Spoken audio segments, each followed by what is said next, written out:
LLC 유한책임회사 설립.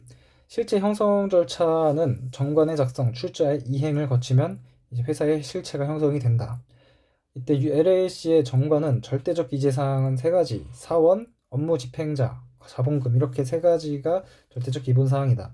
따라서 이때 정관을 변경하는 데는 총사원 동의가 필요하다. 따라서 자본금을 변경하겠다라고 하면은 총사원 동의가 필요하게 된다. 자본금. LLC의 경우에는 확정자본 제도로 LLC의 자본금은 사원이 출자한 금전과 재산의 가액이라는 명칭을 사용한다. 내부관계. 먼저 업무집행자. 기본사항으로 업무집행자와 그중 회사를 대표하는 업무집행자의 성명은 등기해야 된다. 수인을 정한 경우에는 각자가 집행권이 있다. 직무집행 정지, 대행자 선임 가처분은 본점과 지점에 등기한다. 자격. 사원 아닌 전문 경영인도 업무집행자가 될 수 있다. 법인 회사는 LLC의 업무집행자가 될 수 있다.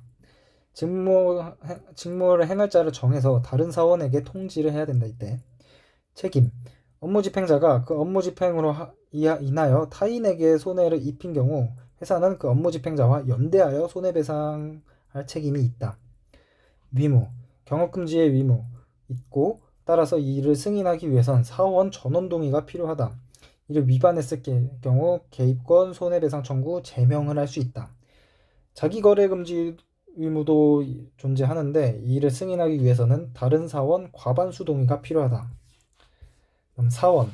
감시권이 있어서 업무집행자가 아닌 사원은 영업연도 말 영업기간 시간 내에 회계장부, 대차대조표, 기타의 서류를 열람할 수 있고 회사의 업무와 재산 상태를 검사할 수 있다. 단 중요한 사유가 있을 때는 법원의 허가를 받아 언제든지 열람 가능하다. 대표소송권. 이사에 제소 청구를 하는데 이때 회사가 30일 내에 그래도 소재기를 하지 않으면 사원이 업무집행자의 책임을 추궁하는 소를 제기할 수 있다. 자격. 이 대표소송의 자격으로 주식회사는 100분의 1 주주가, 유한회사인 경우 100분의 3 초과하는 이상 주주가, LLC의 경우 단독 주주권으로 1주만 갖고 있어서 대표소송을 할 수 있다. 이익 분배. 대차대조표상의 순자산에서 자본금을 뺀 금액을 한도로 잉여금을 분배할 수 있다. LLC의 경우에는 법정준비금의 적립이 강제되지 않는다. 이익분배 원칙은 출자가액에 비례해서 즉 사원 평등하게 분배를 해야 되는데 예외로 정관에 의해서 차등분배 가능하다. 지분의 양도 업무 집행자인 경우에는 다른 사원 전원의 동의로, 업무 집행자가 아닌 사원인 경우에는 업무 집행자 전원의 동의로, 업무 집행자가 아닌 애들만 있는 경우에는 사원 전원 동의로 지분을 양도할 수 있다. 이때 자기 지분에 대해서 LLC는 자기 지분을 양수, 즉 매입, 취득할 수 없다. 만약에 LLC가 자기 지분을 취득한다면은 그 지분은 그대로 소멸한다. 하지만 이때 그렇다고 자본금이 감소하는 것은 아니다. 외부관계. 회사 대표는 주식회사 대표이사와 동일하다. 이 사원의 책임에 관해서는 원칙은 회사 채권자에 대한 유한 간접 책임을 진다. 하지만 예외로 LLC에서 주식회사로 변경 시에 이 유한회사의 규정을 준용한 이는 동일한 책임들이 발생한다.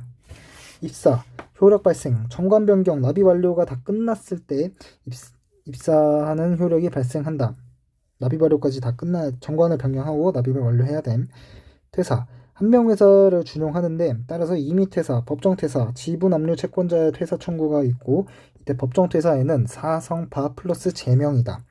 퇴사원에게 환급해주는 경우 그 금액이 잉여금을 초과하여 회사 채권자에게 손해가 생길 염려가 있는 경우 채권자 보호 절차를 준용한다.